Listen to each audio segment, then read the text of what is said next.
बहुत समय पहले की बात है। एक बड़े राज्य में एक राजा रहता था। उसका नाम राजा विक्रम था।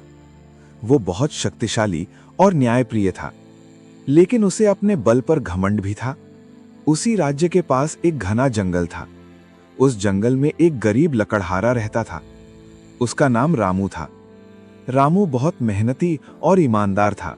हर दिन वो जंगल में जाता, लकड़ियां काटता और उन्हें बेचकर अपने परिवार का पेट पालता। एक दिन वो जंगल में काम कर रहा था। अचानक उसकी लोहे की कुल्हाड़ी नदी में गिर गई। रामू बहुत परेशान हो गया। वो रोने लगा। तभी नदी में से एक चमत्कार हुआ।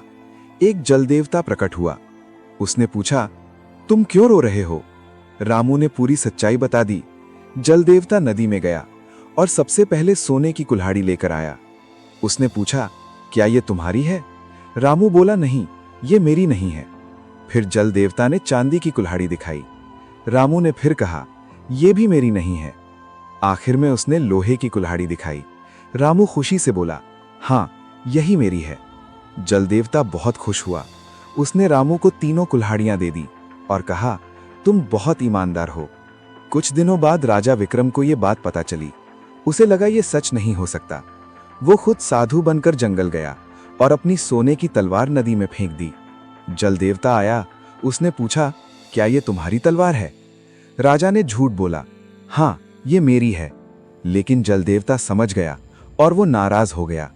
उसने कहा, झूठ और लालच का कोई इनाम नहीं होता। राजा बहुत शर्मिंदा हुआ।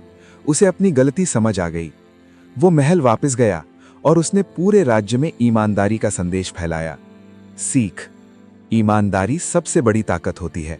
लालच और झूठ हमेशा हारते हैं। कहानी समाप्त।